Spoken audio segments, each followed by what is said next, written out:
자, 우리 베드로 후서입니다.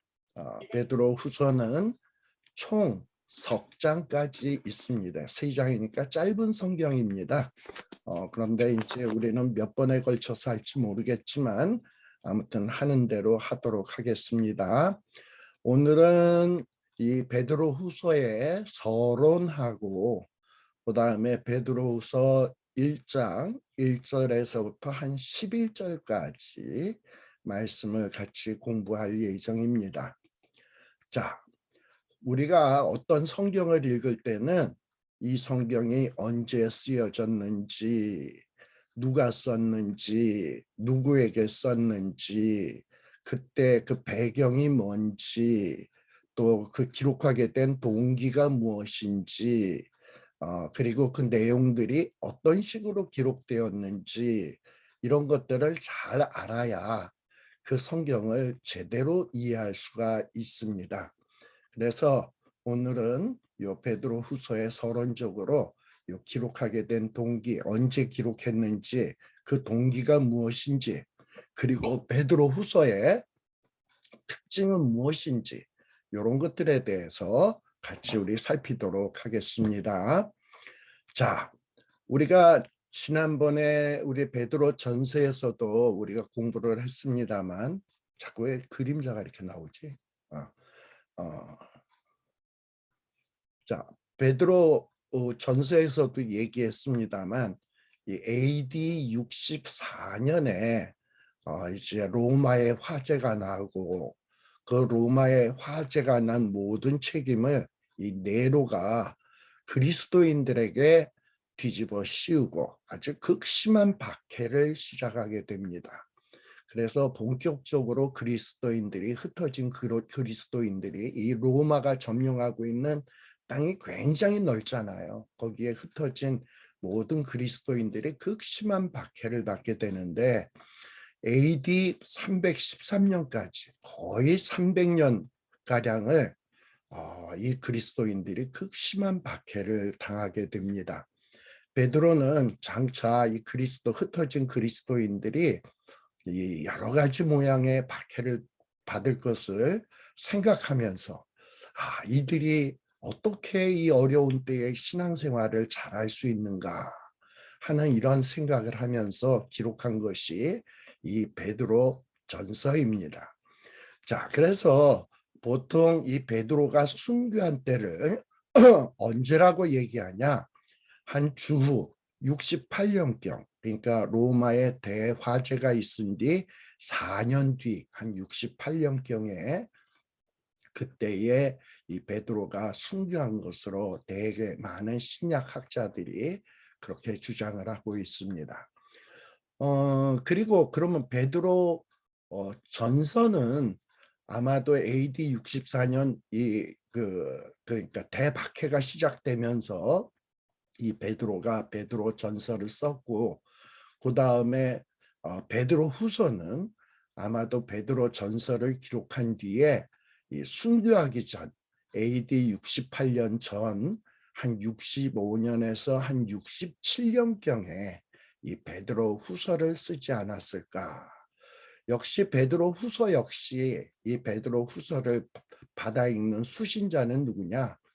디아스포라된 그리스도인들이에요. 어려운 처지에 있는 그리스도인들에게 또 역시 이 베드로가 그들의 신앙을 어려운 중에도 그 신앙을 격려하기 위해서 쓴 편지가 베드로 후서입니다. 특별히 이 베드로 후서는 이 사도 베드로가 이제 자기의 이 순교의 날이 얼마 남지 한 1년, 2년 남지 않았을 것이다 라는 것을 아주 자기 자신이 절실히 느끼면서 쓴 말씀입니다. 여러분들이 만일에 무슨 뭐 정말 죽을 병에 걸려서 내가 살 날이 얼마 남지 않았다. 그리고 이제 나는 곧 하늘나라 갈 거다. 그러면 여러분들은 요 남은 시간을 어떻게 보내야 뜻있게 보내는 것일까? 이런 생각 안 하겠어요? 과연 저와 여러분들은 내가 정말 주님 앞에 부름받을 날이 얼마 남지 않았을 때 내가 뭘 할 건가? 이런 생각 해보셨어요? 그리고 그런 남은 날들을 나를 위해서 사용할 것인가, 아니면 어떤 하나님이 주신 사명을 감당하기 위해서 남은 시간들을 사용할 것인가. 뭐 이런 생각도 한번 해봄직하지 않을까, 해볼 필요가 있지 않을까, 이런 생각이 듭니다. 근데 이 사도 베드로는 자기의 그 순교의 날이 임박했음을 느끼면서 그의 마음속에는 자신의 안위, 자신의 행복, 자신이 이루지 못했던 것에 대한 미련, 이런 일에 대해서는 관심이 없고, 자기가 그동안에 복음을 증거했고 또 믿음으로 양육을 했고 말씀으로 양육을 했던 그 양떼들에게 아주 지극한 관심이 있었어요. 내가 죽은 다음에 과연 이들이 과연 신앙생활을 잘할 수 있을까? 이들에게는 극심한 환난들이 있을 텐데 이들이 과연 그런 환난을 어떻게 극복하면서 신앙생활을 할 수 있을까? 이것이 오로지 베드로의 유일한 관심이었습니다. 이런 베드로의 모습을 보면서 야, 우리도 과연 그럴 수 있을까? 저는 이런 생각이 듭니다. 이 베드로전서 1장 14절에 보게 되면 베드로는 이런 얘기를 하고 있습니다.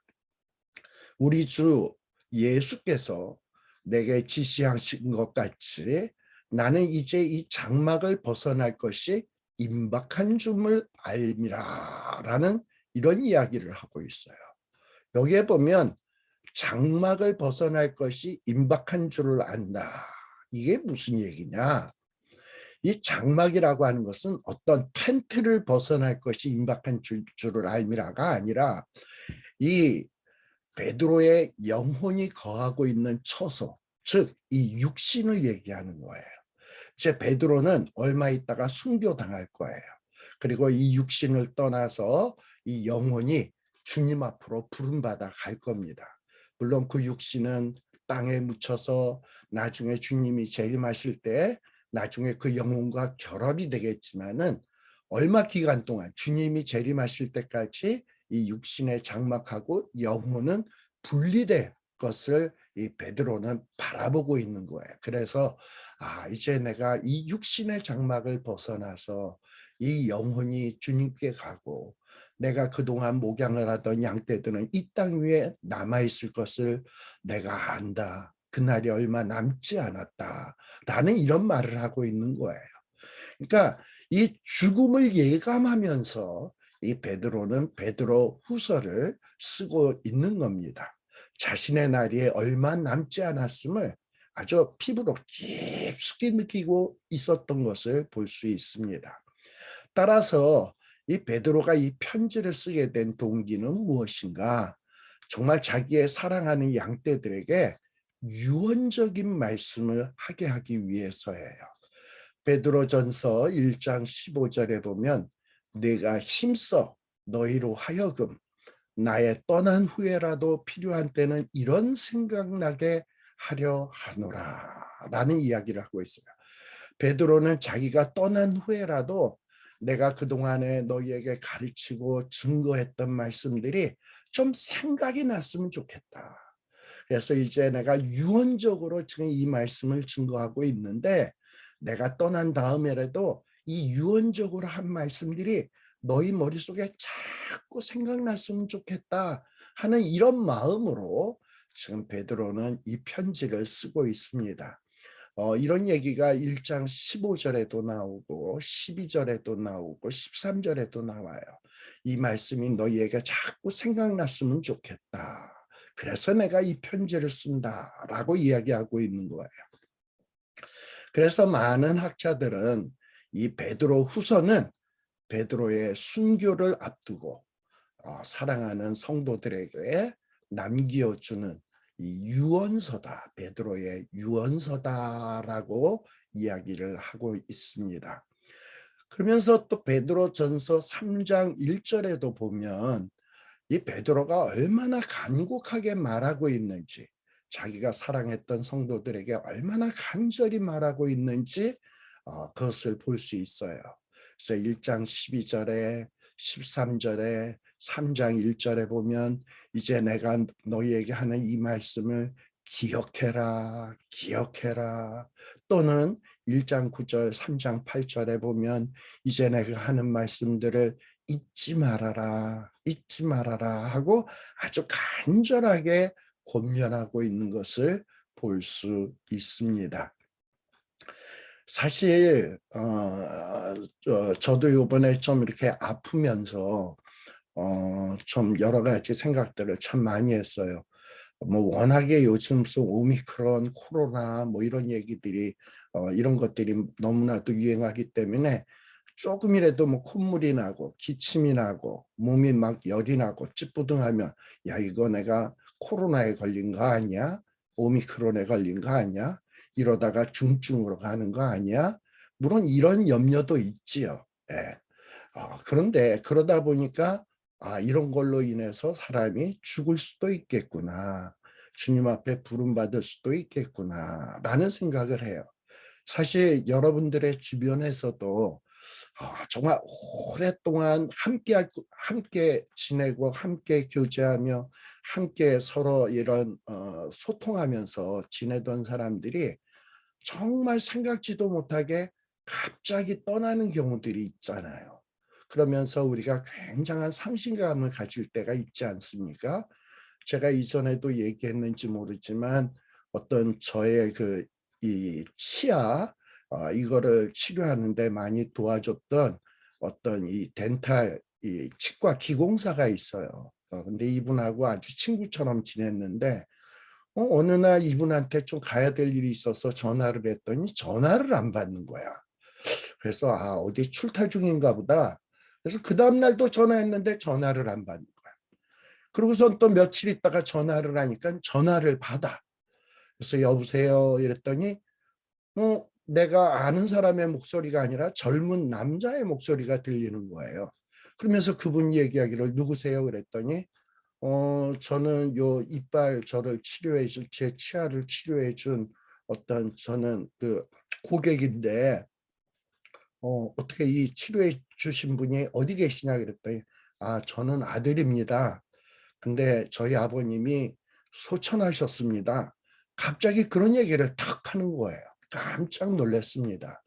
그분이 저한테 이야기하기를 저의 이빨을 이렇게 치료해 주고 난 다음에 뭐라고 얘기했냐면 평생 워런티 해주겠습니다. 죽을 때까지 문제가 생기면 자기가 다 워런티로 다 정말 보장해 주겠습니다 했는데 뭐 불과 얼마 안 살고 이렇게 턱 가버린 거예요. 얼마나 황당한지요. 참 그래서 한 번 죽는 것은 하나님께서 정하신 일이요 그 후에는 심판이 있으리니 했는데 사람의 죽음이라는 것은 정말 하나님이 뜻한 어느 그 정해진 시간이 되면 누구나 다 부름받게 되어 있습니다. 아마 그건 저도 마찬가지고 여러분들도 마찬가지다. 그래서 저와 여러분들이 지금은 앞으로 뭐 20년, 30년 같이 서로 사랑하고 말씀 공부하고 그리고 뭐 함께 성경 공부하고 뭐 이렇게 영원히 계속적으로 이런 날이 있을 거라고 생각될지 모르지만은 어느 날이 되면 갑자기 제가 떠나든 여러분이 떠나든 누가 떠나든 이렇게 이별하는 순간이 있다. 그럼 이런 이별했을 때 저는 이런 생각을 해봐요. 내가 그동안에 제가 사랑하는 우리 말씀의 동지들에게 말씀을 가르쳤는데 제가 떠난 다음에라도 여러분들에게 가르쳤던 또 함께 묵상했던 이 말씀들이 여러분들의 삶 속에서 제가 없을 때라도 계속 생각날 수 있다면 계속 기억날 수 있다면 그것처럼 귀한 일이 어디 있을까? 좀 이런 생각을 좀 해봤습니다. 그래서 저도 여러분들에게 이렇게 성경 공부하는 것은 우리의 머리만 커지기 위해서가 아니라 앞으로 세상은 점점 힘들어지고 어려워질 터인데 정말 이렇게 함께 말씀을 공부함으로 인해서 어려운 때를 직면했을 때 서로 또 원치 않게 이별했을 때라도 맞아. 그때 그 말씀을 공부했는데 생각난다, 생각나. 기억난다, 기억나. 이런 일이 있다면 얼마나 좋을까. 그래서 우리가 이 베드로 후서에서 공부하는 이 말씀의 내용들이 정말 여러분들이 힘들 때마다, 어려울 때마다 생각났으면 좋겠다. 기억났으면 좋겠다. 잊지 않았으면 좋겠다. 이런 바람을 좀 여러분들에게 드려봅니다. 자, 그러면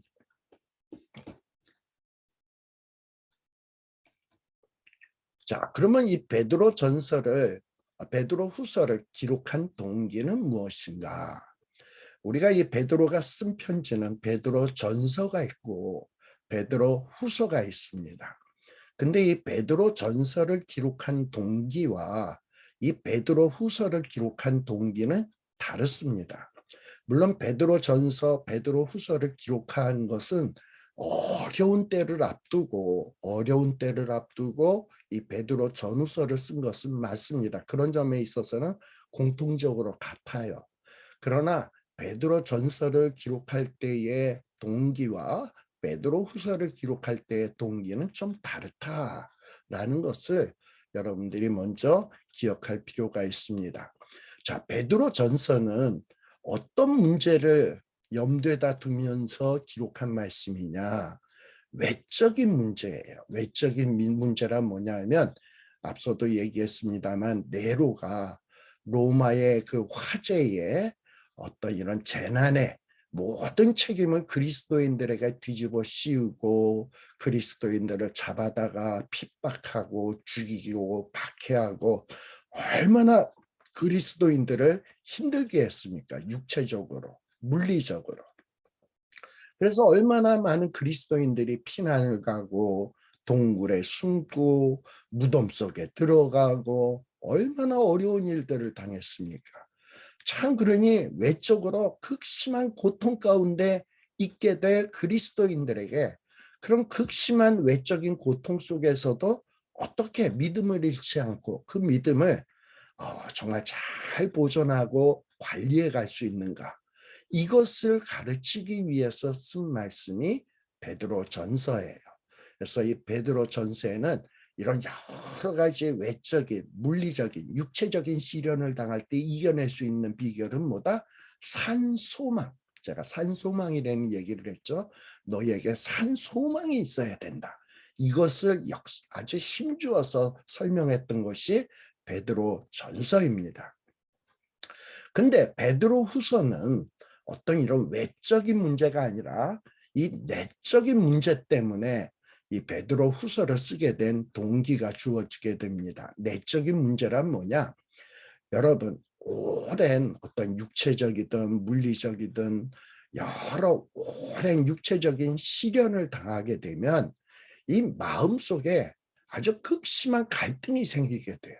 아, 내가 신앙을 갖고 있는데, 아, 내가 산소망을 갖고 있는데, 아, 이 믿음이 있고 소망이 있고 이런 신앙이 있으면 이 문제가 해결이 되고 시련이 물러가고 모든 문제가 평안해져야 되는데, 아, 그냥 이 시련이 그칠 줄을 몰라. 그러면 얼마나 그 마음속에 갈등이 일어납니까? 이거 뭐 믿어봐야 아무 소용이 없네. 열심히 믿어도 어려운 분이네. 그럼 막 갈등을 느낀단 말이에요.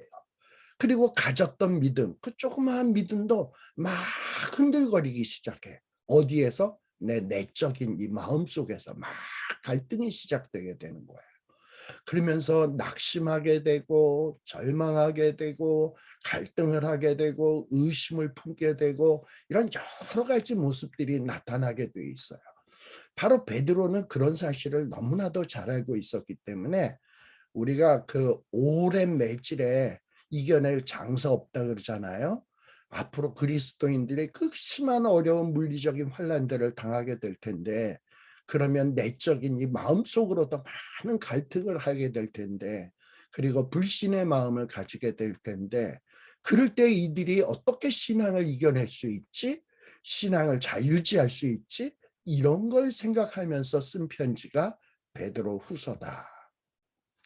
그리고 사람들이 어려움을 겪고 막 마음의 신앙이 막 흔들리고 막 불신의 마음이 생기다 보면 그 틈을 타서 사탄은 어떤 이런 이단 교사, 거짓 교사 이런 거짓 교사들의 탈을 쓰고 교회 안에 침투해가지고 막 흔들리는 그 믿음을 갖고 있는 이런 사람들에게 더욱더 불신을 조장하고 그 마음속에 갈등을 조장하고, 그래서 하나님으로부터 주님을 향한 올바른 믿음에서 이탈하도록 만드는 이런 일들이 생기게 돼요.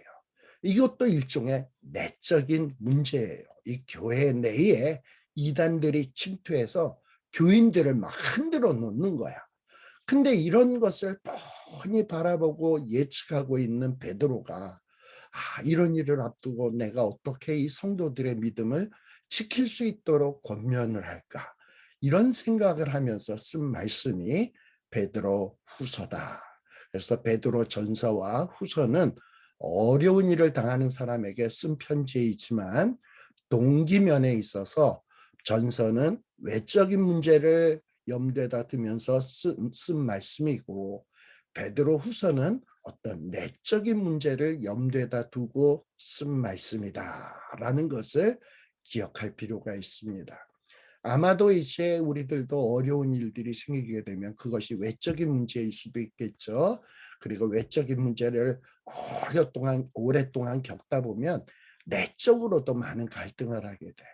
그래서 이 베드로 전서를 통해서 우리가 말씀으로 잘 무장한다면 아무리 어려운 일이 있다 할지라도 어떤 외적인 문제이든 내적인 문제이든 말씀으로 잘 이겨낼 수 있으리라고 봅니다. 그래서 이 말씀을 잘 공부를 해가지고 정말 힘들 때마다 자꾸 이 말씀이 생각이 나야 되고 기억해야 되고 잊지 않도록 하기 위해서 베드로가 쓴 것이고, 저 역시 이 말씀을 여러분들과 함께 공부하는 것은 정말 우리가 어려운 때를 앞두고 이 말씀을 잘 공부해서 생각나게 기억나게 그리고 잊지 않도록 하기 위해서 이 말씀을 공부한다라는 것을 염두에다 두고 우리가 이 베드로 후서를 공부하도록 하십시다.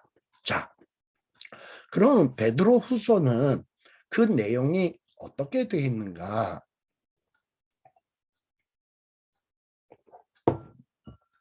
제가 앞서도 얘기했습니다만 베드로후서는 총 석 장으로 이루어져 있다라고 되어 있습니다.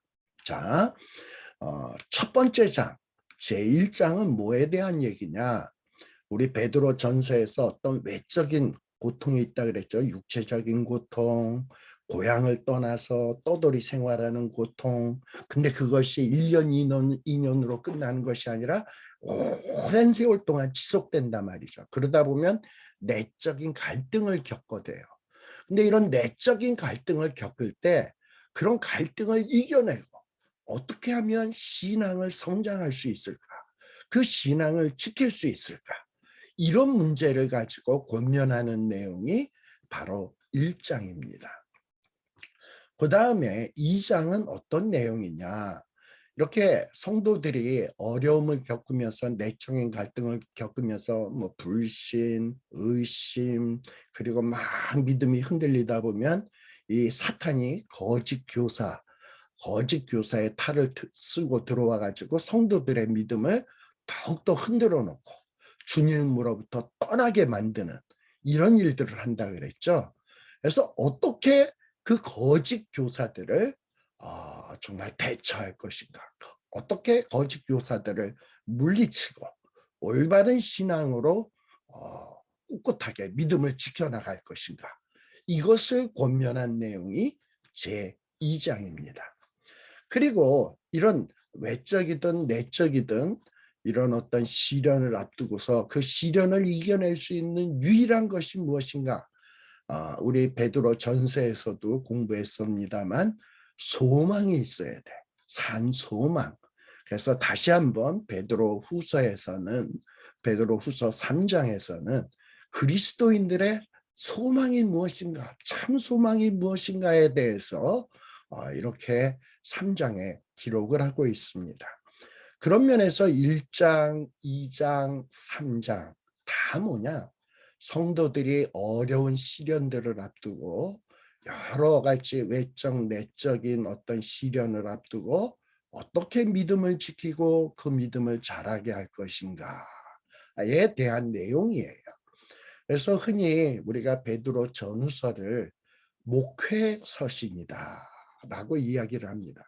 보통 바울이 쓴 편지는 바울 서신, 그리고 뭐 예를 들면은 뭐 베드로 전후서라든지 야고보서라든지 히브리서라든지 어떤 바울이 쓰지 않은 나머지 서신서들을 우리가 보통 목회 서신이라 그러잖아.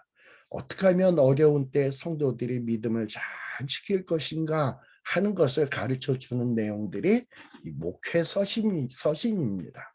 그런 면에서 이 베드로 후서도 목회 서신이다. 어떻게 하면 이 성도들을, 양떼들을 믿음을 잘 지키게 할 것인가를 가르치는 내용이 바로 이 목회 서신이다. 그래서 이 베드로전서가 3장이니까 여러분들이 머릿속에 1장 어려운 때에 어떻게 하면 마음의 갈등, 의심을 물리치고 신앙을 성장해 갈 수 있는가 1장. 또 이렇게 마음의 갈등을 느낄 때 거짓 교사들이 들어오는데 그들을 어떻게 물리칠 것인가 2장. 그리고 이 어려운 때에 우리가 어떻게 이겨낼 것인가 소망에 대한 것인데 3장.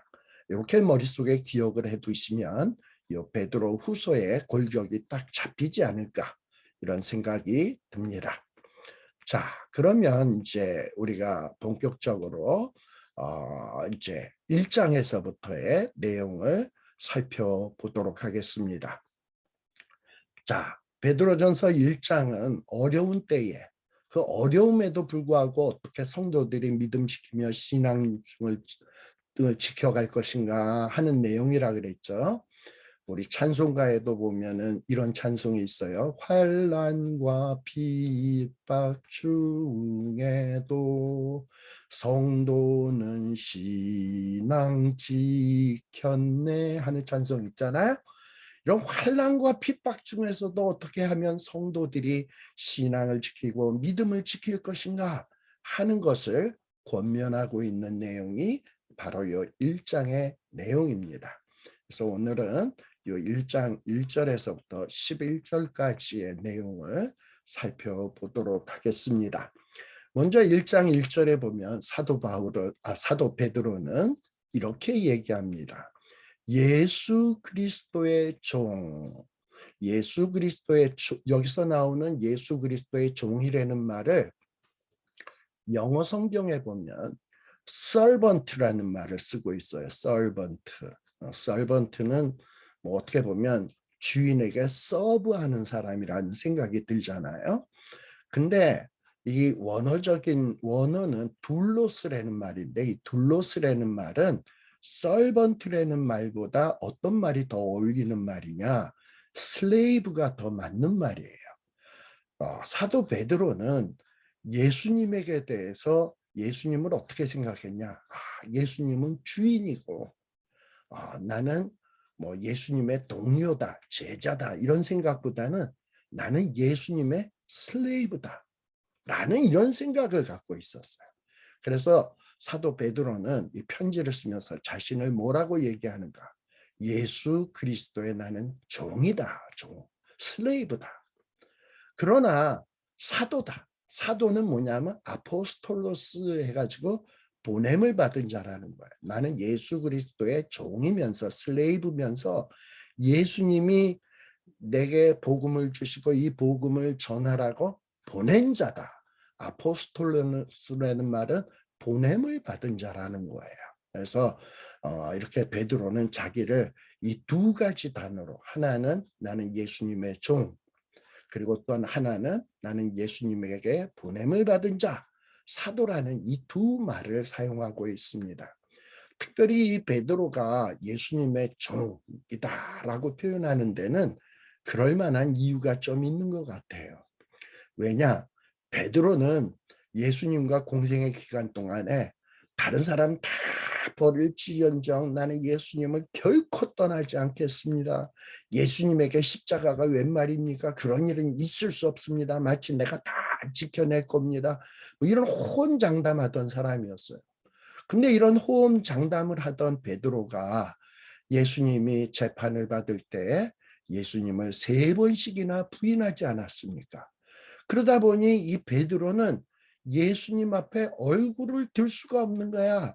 이전에 혼장담하던 사람이 내가 3번씩이나 부임을 했는데 나 같은 게 어떻게 예수님의 제자라고 할 수 있어? 수제자라고 할 수 있어? 나는 정말 종만도 못한 자야. 이런 의식이 이 베드로의 마음속에 늘 자리 잡고 있었던 것 같습니다. 그래서 예수님이 마지막 부활하신 다음에 베드로야, 네가 나를 사랑하느냐 했을 때 사랑합니다 라고 자신 있게 얘기도 못하고 우물쭈물하면서 그냥 머리를 벅벅 긁으면서 주께서 하시나이다, 그야말로 쥐죽은 소리로 정말 이렇게 얘기했던 사람 아닙니까? 이게 베드로의 심정인 거예요. 그래서 주님 앞에서는 다 송구스럽고 미안하고 죄송하고, 그럼에도 불구하고 나를 사도로 삼아주신 그 예수님에 대한 그 사랑에 감격하면서 살았던 사람이 베드로다. 그리고 마지막 베드로가 순교할 때 여러분들도 잘 알고 있다시피 베드로는 나 같은 게 어떻게 감히 예수님처럼 십자가에 똑바로 못 박혀 죽을 수가 있느냐. 나는 거꾸로 못 박혀 죽어야지. 그래서 베드로는 십자가에 거꾸로 못 박혀 죽었다라는 이런 전설이 있을 만큼 베드로는 이 예수 그리스도에 대해서 늘 죄송함과 그리고 송구스러운 마음을 가지면서, 그러면서 또 한편은 그러나 네가 나를 사랑하느냐, 주께서 하시나이다, 그래 너는 내 양을 먹여라 하면서 내 양을 치라, 사명을 주신 그 예수님의 그 명령에 감격하면서 남은 인생을 살았던 사람이 베드로다. 그래서 이 베드로는 자신을 소개할 때 나는 예수 그리스도의 종이다, 그리고 나는 예수 그리스도가 보낸 사도다, 이렇게 고백을 하고 있는 겁니다. 자, 근데 베드로는 자기를 그렇게 소개하면서, 그리고 이 베드로는 편지를 받는 사람들에게는 뭐라고 얘기하냐? 우리 하나님과 구주 예수 그리스도의 의를 힘입어 동일하게 보배로운 믿음을 우리와 같이 받은 자들에게 편지하노니라고 이야기하고 있어요. 여기 보면 보배로운 믿음을 우리와 같이 받은 자들에게 편지한다. 지금 베드로가 편지를 쓰고 있는데 그 편지를 받는 대상들은 누구냐? 베드로와처럼, 이 사도들처럼 보배로운 믿음을 받은 자들, 받은 자들. 비록 지금 흩어져 있고 어려움 속에 있지만 그들에게는, 비록 어려움 속에 있지만 그들의 마음 속에는 주님으로부터 보배로운 믿음을 받은 자들, 이런 받은 자들에게 편지를 한다. 그래서 이 편지의 수신인은 누구냐? 보배로운 믿음을 받은 자들이에요. 보배로운 믿음을 받은 자들. 자, 근데 이 보배로운 믿음은 어떤 보배로운 믿음이냐? 우리 하나님과 구주 예수 그리스도의 의를 힘입어 동일하게, 이 동일하게라는 말은 뭐냐 하면 사도 베드로는 뭐 특별한 믿음을 받고, 그리고 일반 평신도는 별 볼 일 없는 믿음을 받고 한 게 아니야. 사도 베드로가 받은 믿음도 보배로운 믿음이고 일반 평신도들이 받은 믿음도 보배로운 믿음이에요. 근데 이 보배로운 믿음은 어떻게 이루어진 믿음이냐? 하나님과 구주 예수 그리스도의 의를 힘입어서 생겨난 믿음이다. 우리가 이 믿음을 가질 수 있었던 근거는 뭐냐? 예수님이 의를 이루셨기 때문에 그래. 의는 없나니 하나도 없잖아요. 그런데 의에 이룰 수 있는 길을 누가 만드셨냐?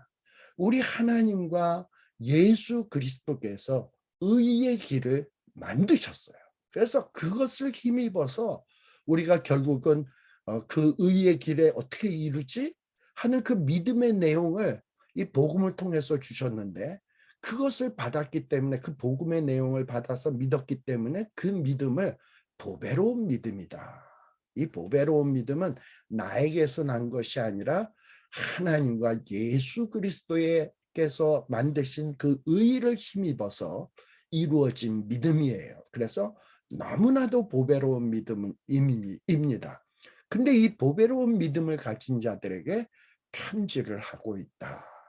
그러면서 이 보배로운 믿음을 가진 자들에게 뭐라고 이야기하냐?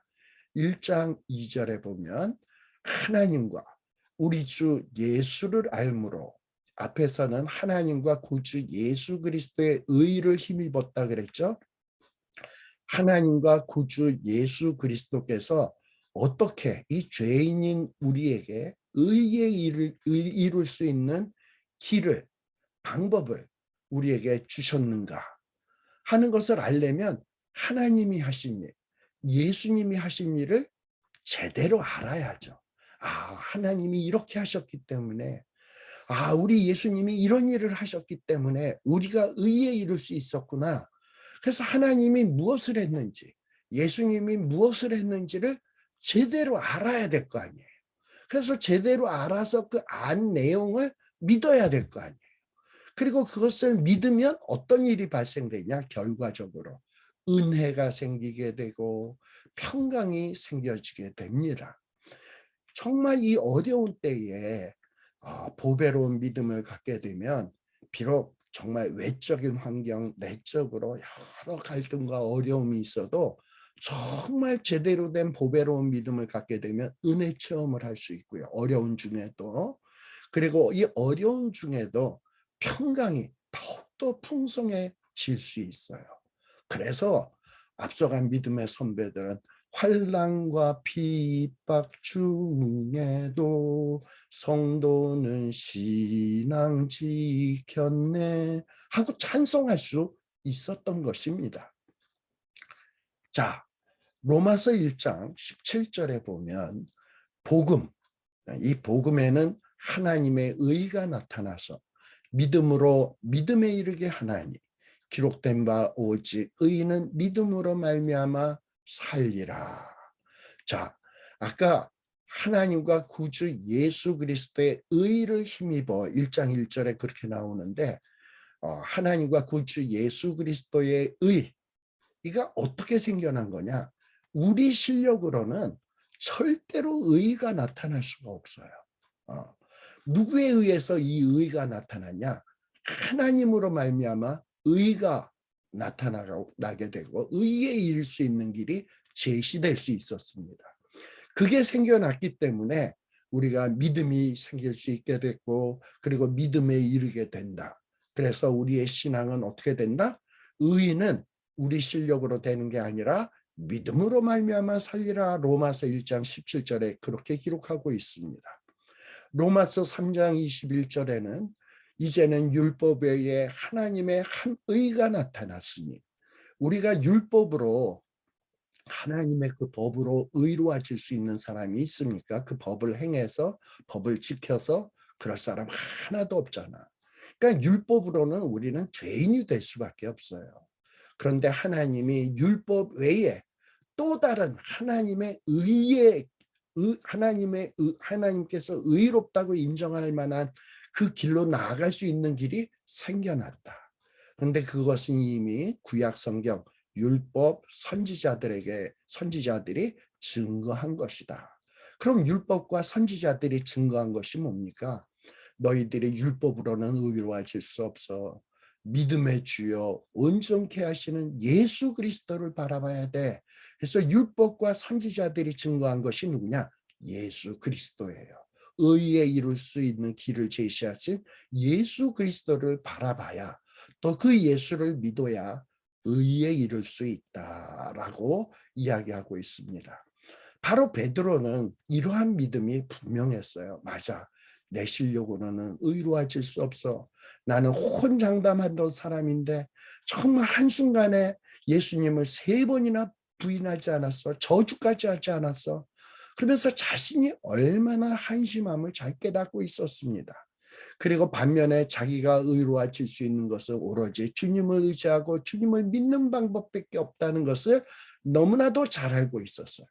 그래서 베드로는 예수님을 주로 섬기고 자신을 예수님의 종, 슬레이브라고 생각을 하고, 그리고 정말 자신은 이 하나님과 주님이 하신 그 일, 정말 의의 일을 이룰 수 있는 그 길을 제시하는 복음 전파, 이 복음 전파하고 사람들을 그 복음을 믿도록 하기 위해서 보냄을 받은 종이라는 것을 확신했습니다. 그래서 베드로후서 1장 1절에 그리스도 예수 그리스도의 종과 사도인 사도 베드로는 보배로운 믿음을 가진 이 보배로운 믿음을 받은 자들에게 내가 지금 편지를 한다라고 지금 이야기를 하고 있습니다. 자, 사람들은요, 믿음이 있으면 어떤 정말 내가 세상을 쫓으면서 살다가 이제 나는 예수님을 믿을 거야. 예수님만 의지할 거야. 그리고 예수님을 딱 믿게 되면 모든 세상의 어려운 문제들이 해결될 것 같다라고 생각하는 사람들이 참 많아요. 예수를 믿으면 모든 문제에서 해방될 것이다라고 생각하는 사람들이 참 많습니다. 그래서 자기의 문제를 해결하기 위해서 예수를 믿는 사람들이 굉장히 많습니다. 근데요, 예수님을 믿었다고 해서 이 현실 속에서 우리들의 문제가 해결이 되던가요? 다 말끔하게 해결되고 그냥 계속적으로 평안만 있나요? 그렇지 않잖아요. 베드로 당시에도 그렇지 않습니까? 분명히 지금 베드로의 편지를 받아 읽는 사람들은 다 믿음이 있는 사람들이에요. 그러나 그들은 여전히 정말 그리스도인이라는 이유 때문에, 믿는다는 이유 때문에 핍박을 받고 있고 쫓겨다니고 있고 순교당해야 되고 가족을 이뤄야 되고 가난과 추위와 그리고 정말 밥도 제대로 못 먹는 기아에 허덕이면서 살아야 된다 이 말이에요. 그것도 1년, 2년이 아니라 수십 년씩. 아니 그야말로 콘스탄틴 내제가 AD 313년에 기독교로 공인할 때까지 그들은 그 어려운 300년이라고 어려운 기간 동안에 그런 어떤 어려운 문제를 짊어지고 산다 이 말입니다. 믿음을 갖고 있으면서도. 어떻게 믿음을 갖고 있는데 이럴 수가 있나? 좀 이런 생각이 들지 않습니까? 자, 근데 이렇게 믿음이 있음에도 불구하고 환난, 박해, 고통의 문제가 여전히 존재하다 보면 어떤 사람이라 하더라도 그 속에 그 믿음이 흔들릴 수밖에 없어요. 여러분, 내가 믿음이 있는데도 계속 피곤해. 돈 없어서 피곤해. 그리고 어떤 직장 생활이 자기 뜻한 대로 되지 않아서 피곤해. 사업도 제대로 안 돼. 사랑하는 사람이 떠나. 그리고 여러 가지 슬픈 일들만 계속돼. 괴로움만 계속돼. 믿음이 있는데. 그러면 어떻습니까? 믿음이 흔들리죠. 믿음이 흔들리고 이거 뭐 믿어봐야 뭐 좋은 거 하나도 없네. 계속 힘드네. 이걸 내가 계속 믿어야 돼. 내가 왜 이래야 돼. 이러면서 믿음이 흔들릴 거 아닙니까? 바로 베드로는 이런 상황을 너무나도 잘 알고 있었어요. 이런 상황이 올 것을 너무나도 잘 알고 있었습니다. 그래서 베드로는 이런 상황에서 어떻게 하면 성도들이 이런 어려움 속에서도 믿음을 굳게 하고 그리고 믿음을 굳게 할 뿐만 아니라 그 믿음이 조그만 어린 믿음이 그 시련 속에서도 더욱더 자라가며 성장해 가게 할 수 있을까? 이 문제를 정말 깨우치기 위해서 지금 이 베드로 후서를 쓰고 있는 것이다라는 것을 여러분들이 생각할 필요가 있습니다. 자, 그러면 이렇게 시련 속에서 어려움 속에서 정말 믿음이 보배로운 믿음이 되고 굳은 믿음이 되기 위해서는 어떻게 해야 보배로운 믿음이 될 수 있을까? 그 믿음을 굳게 할 수 있을까? 이런 문제를 생각해 볼 필요가 있습니다. 자, 보배로운 믿음, 굳은 믿음이 되기 위해서는 이 믿음의 내용이 분명해야 합니다. 믿음의 내용이 분명해야 돼. 즉 아까 하나님과 주님이 이루신 그 의를 힘입어서라는 말씀 있죠? 하나님께서 우리를 의롭게 하기 위해서 하나님은 무엇을 하셨고 또 예수님은 무엇을 하셨는지 이것을 제대로 알아야 합니다. 그리고 그 하나님이 하신 일, 주님이 하신 일을 제대로 알고 믿으면 어떤 결과가 있는지를 제대로 알아야 올바른 믿음이 생기게 되고요. 그래야 그 믿음이 보배로운 믿음이 생기게 되는 겁니다. 우리가 잘 아는 요한복음 3장 16절의 말씀을 여러분들이 잘 알고 있을 거예요. 요한복음 3장 16절이 뭡니까? 하나님이 하신 일을 설명하고 있어요. 하나님은 정말 죄로 관영한 이 세상을 버리지 아니하시고 이 죄에 그야말로 오염된 세상을 그냥 파괴하고 버리지 아니하시고 세상을 이처럼 사랑하사 그 세상에 있는 하나님의 자녀들, 죄로 오염된 자녀들을 구원하기 위해서 자기의 아들 독생 성자 예수 그리스도를 보내시어 우리 대신 십자가에 못 박혀 죽게 하셨어요. 그래서 하나님이 세상을 이처럼 사랑하사 독생자를 주셨으니 이는 누구든지 저를 믿는 자마다 멸망치 않고 영생을 얻게 하려 하심이라 라는 말씀이 요한복음 3장 16절 아닙니까? 즉 하나님이 하신 일이 뭐예요? 정말 죄로 말미암아 멸망당한 우리를 사랑하셔서 사랑할 무슨 뭐 자격이 있습니까? 조건이 있습니까? 아무것도 없는데 우리를 사랑하셔서 자기 아들을 내어주실 만큼 하나님은 우리를 사랑하시고 자기 아들을 내어주셨어요. 또 이 내어주심 당한 예수님은 그 하나님의 그 명령에 순종해서 이 땅에 오셔서 고난받으시고 마침내는 십자가에 죽기까지 자기의 모든 것을 다 내어주시면서 정말 십자가에서 생명까지 바치셨어요. 바로 이렇게 하나님이 하신 일, 주님이 하신 일이 있었기 때문에 우리가 의에 이르는 길이 생겨나게 된 거예요. 그리고 그 길은 뭐냐? 내가 죽을 수밖에 없는 죄인인데 하나님이 보내신 예수님이 내 대신 죽으셨고 나는 그 사실을 믿으면 하나님이 나를 멸망치 않고 영생을 얻게 해주시는구나 라는 것을 제대로 알아야 이것을 올바른 믿음이다 라고 얘기하는 겁니다. 사실 우리의 처지가 어떻습니까? 의롭지 못합니다. 죄인입니다. 하나님의 사랑을 받을 자격도 없습니다. 그런데 정말 하나님이 사랑해서 보내주신 그리스도로 말미암아 그 그리스도의 의로 옷 입음으로 말미암아 우리가 의롭게 되어지는 거예요. 이것을 인정하고 주님을 믿고 영접하는 것이 보배로운 믿음이다라는 거예요.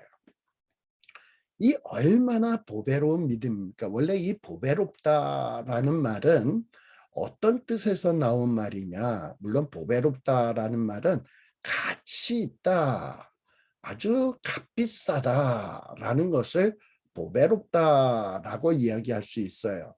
그런데 이 원어적인 의미는 뭐냐 하면 내 모든 것을 지불하고서 얻을 만한 가치가 있는 것. 이것을 보배롭다라고 얘기하는 거예요.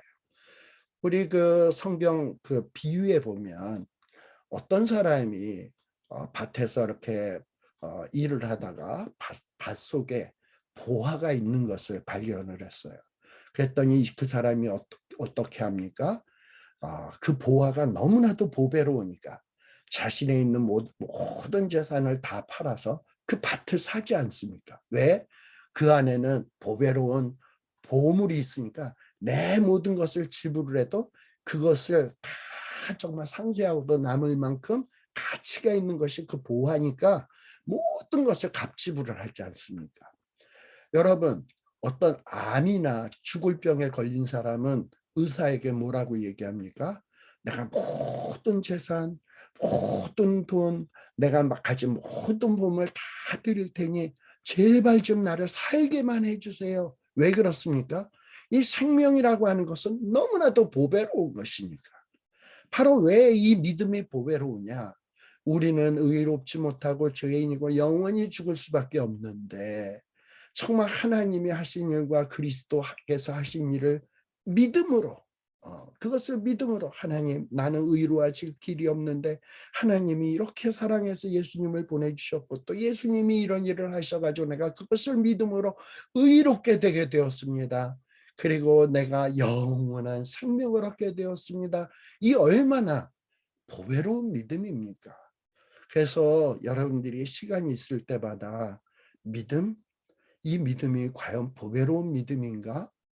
내게 있어서 왜 보배로운 믿음이지? 이것을 깊이 한번 묵상을 해보세요. 여러분들이 아는 말씀들을 떠올리면서 이 믿음이 얼마나 보배로운 것인가 하는 것을 곰곰이 묵상을 해보세요.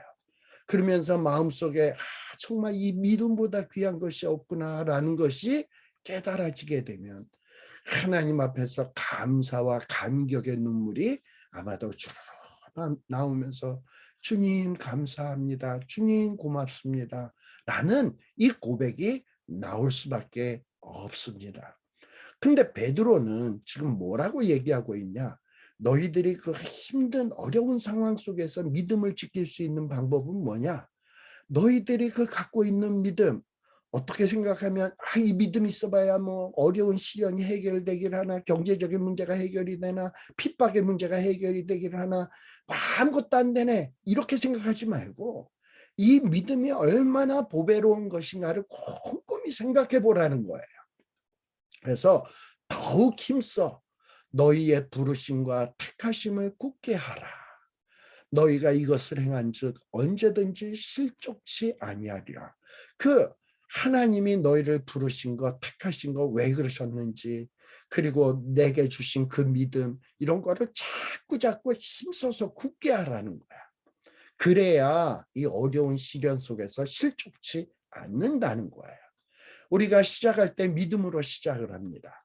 그런데 우리가 시작할 때 확실하게 믿었던 것을 끝까지 견고히 잡으면 그리스도와 함께 참여한 자가 되리라 라고 말씀해 주고 있어요. 그래서 이 믿음을 처음에만 감격하고 끝날 것이 아니라 비록 환난과 핍박과 시련이 온다 할지라도 믿음만을 굳게 잡고서 그냥 견고히 잡으면 어떻게 된다? 나중에 영광의 그리스도와 함께 참여한 자가 된다라는 거예요. 여러분, 아는 것은 우리가 뭐를 알게 되면 아는 것은 그냥 가볍게 여기고 휙 지나가는 경우가 있어. 그거 뭐 다 아는 건데 뭐 더 되새길 필요 있나? 이런 어떤 생각을 할 때가 참 많이 있는데 이건 잘못된 생각입니다. 우리가 아는 것은요, 자꾸 되새김질할 필요가 있어. 믿음 정말 귀한 것이야. 믿음 보배로운 것이야. 왜 그렇지? 자꾸 되새김질하고 다시 생각해보고 다시 기억하고 다시 생각하고 이럴 필요가 있어요. 그러면서 다져가지고 꽉 붙들 필요가 있습니다. 예. 여러분, 왜 믿음이 보배롭습니까? 우리 실력은 의로워질 수가 없어요. 근데 이 믿음이 있기에, 예수님이 하신 일에 대한 믿음이 있기에, 하나님이 하신 일에 대한 믿음이 있기에 우리가 의롭게 되어진 거예요. 이건 율법에 의한 것이 아닙니다. 그래서 우리가 이렇게 의롭게 되면 평안을 주게 돼 있어요. 평안. 의로워졌다라는 확신이 들면 평안이 생겨요. 제가 여기 스가랴서 3장 1절에서부터 5절에 요 말씀을 이렇게 기록해 놨는데 나중에 여러분들이 스가랴서의 말씀을 한번 보십시오. 이 천상의 장면을 이 스가랴가 환상으로 본 내용이에요. 근데 내용인 즉 어떤 내용이냐? 하나님이 계시고요. 그 앞에는 이제 그 옆에는 천사들이 있고 또 사탄도 있고 그리고 그 앞에는 여호수아라고 하는 대제사장이 있어요. 근데 이 제사장은 어떻게 보면 백성을 대표한 사람들입니다. 지금 하나님 앞에는 여호수아 대제사장이 있습니다만 이 여호수아 대제사장은 모든 인간들을 대표한 제사장으로서 하나님 앞에 서 있는 거예요. 모든 사람을 대표한 자입니다. 근데 이 여호수아는 어떤 옷을 입고 있냐? 더러운 옷을 입고 있어요. 근데 하나님 앞에 서 있는 거예요. 그랬더니 사탄이 뭐라고 얘기하냐? 야, 너는 어떻게 그 더러운 옷을 입고 어떻게 이렇게 하나님, 영광스러운 하나님 앞에 나올 수 있냐? 이 더러운 놈아, 어떻게 이곳에 나올 수 있어? 너 같은 게. 이러면서 여호수아 대제사장을 막 정죄를 하는 겁니다. 근데 그때에 하나님이 사탄을 향하여 진노하시면서 사탄을 책망합니다. 사탄을 책망하시면서 말씀하시기를 너 왜 여호수아를 책망하냐? 이 여호수아는 내가 의롭게 한 자다. 의롭다고 여기는 자다. 그러면서 천사들에게 명령하기를 뭐라고 얘기하냐? 저의 더러운 옷을 벗기고 의로운 옷으로 입혀라 라고서 여호수아의 더러운 옷을 입히고 새로운 의의 옷, 영광스러운 옷으로 입혀주는 겁니다. 그런 장면을 누가 지금 환상으로 본다고요? 스가랴라고 하는 선지자가 보는 겁니다. 스가랴는 그 환상의 장면을 보면서 너무나도 감격했어요. 아, 맞다. 우리도 나중에 정말 하나님 앞에 가면 온갖 죄투성이 더러움 투성인데 이런 우리가 하나님 앞에 서면 사탄이 정죄하겠지. 너 같은 게 어떻게 하나님 앞에 올 수가 있어. 너같이 더러운 놈이 이놈아 불경하다 물러가라 이럴 때 야, 내가 죄를 사랑해서 죄를 의롭게 하기 위해서 예수 그리스도를 보내서 죄의 모든 죄값을 사하기 위해서 예수 그리스도의 보혈의 피를 흘리게 했어. 그리고 죄는 그 사실을 인정하고 예수님을 믿고 예수님을 인정하고 예수님을 받아들였어. 그래서 예수님이 마련하신 의의 옷으로 옷 입은 자야. 내가 이렇게 내 사랑하는 독생 성자의 그 고귀한 보혈의 피를 갑집으로 해서 만든 이 의의 길을 사탄 네가 무시해? 하고서 사탄을 책망하는 거예요. 그리고 나를 의의 옷으로 입혀주시고 내 머리에 관을 씌워주시는 겁니다. 이것처럼 정말 보배로운 일이 어디 있습니까? 우리는 이것을 생각할 때마다 아, 맞다. 내 실력은 아닌데 하나님의 능력으로 예수 그리스도로 말미암아 내가 의로워졌구나. 이것은 사탄도 감히 정죄할 수 없는 거구나. 그러다 보면 내 마음속에 평안이 밀려오는 거예요. 그리고 평안이 밀려오고 아, 내가 이런 은혜를 받았으니 이제 내가 남은 인생을 어찌 살아야 될까? 어떻게 하면 하나님을 기쁘시게 할까? 이런 삶을 살면서 차츰차츰 내 삶이 정말 별 볼 일 없던 삶에서 거룩한 삶으로 바뀌어지기 시작해요. 그걸 성화라고 이야기합니다. 그리고 마침내 주님 앞에 섰을 땐 어떤 모습으로 바뀌어지냐? 영화로운 모습으로 바뀌어지게 된다.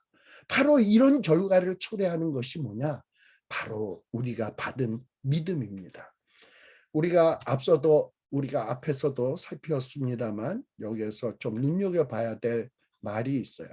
베드로서 1장 1절에 보면 보배로운 믿음을 우리와 같이 받은 자들에게 편지하노니 라고 되어 있습니다. 특별히 여러분들이 눈여겨봐야 될 부분이 받은 자라는 말이에요. 우리는 보통 믿는다 할 때 누가 믿습니까? 내가 예수님을 믿고 내가 하나님을 믿고 내가 하나님의 말씀을 믿고 이런다라고 생각을 하죠? 아니에요. 믿음은 내가 믿는 것이 아니라 믿음은 받은 거예요. 무슨 얘기냐? 너희가 그 은혜를 인하여 믿음으로 말미암아 구원을 얻었나니 이 믿음은 너희에게서 난 것이 아니요 하나님의 선물이라. 이는 누구도 자랑치 못하게 하려 함이니라 라는 말씀, 에베소서 2장 8, 9절의 말씀을 기억하시죠? 믿음은 내가 믿는 게 아니라 하나님이 내게 주신 선물이에요. 그리고 이 믿음은 나는 뭐 한 거냐? 그 믿음을 받은 거예요. 하나님은요, 내가 의에 이룰 수 있는 길을 마련하셨고 또 의에 이르는 길을 마련하기 위해서 예수 그리스도를 보내서 이 땅 위에서 공생의 사역을 하게 하셨고 그래서 의의 길을 다 마련하시고 그것을 믿는 믿음을 또 우리에게 주셨어요. 선물로. 그래서 우리는 그 믿음을 받은 자들이에요. 그러니 믿음에 대해서도 우리는 전혀 자랑할 게 하나도 없다니까. 에베소서 2장 8, 9절. 이는 누구도 자랑치 못하게 하려 함이라. 근데 이렇게 믿음을 내가 믿은 것도 아니고 하나님이 선물로 준 거고 또 이 믿음을 가졌더니 내가 의로워졌고 의로워질 뿐만 아니라 성화가 되어지고 마침내는 영화로워지고 사탄도 감히 정죄할 수 없는 이런 어떤 믿음의 결과를 생각하면 보배롭지 않습니까? 네. 그래서 내가 가진 이 믿음이 얼마나 보배로운가 하는 것을 꼭 안다고 휙 넘어가지 말고 자꾸 되새김질하듯이 되새기고 생각하고 하다 보면 그것이 굳어져요. 그리고 그것이 굳어지게 되고 견고히 붙잡게 되고 그러다 보면 여러 가지 시련을 만나도 이겨낼 수 있는 믿음이 있게 된다라는 것입니다. 그래서 요 베드로전서 1장 1, 2절의 말씀은 바로 보배로운 믿음, 도대체 우리가 받은 보배로운 믿음이 무엇인가? 바로 이 보배로운 믿음이 여러 가지 시련, 외적이든 내적인 시련을 이길 수 있는 기초석이다라는 것을 말씀드렸습니다. 잠시 쉬었다가 우리 또 이 후반부의 내용 3절서부터 나머지 내용을 또 같이 살피도록 하겠습니다.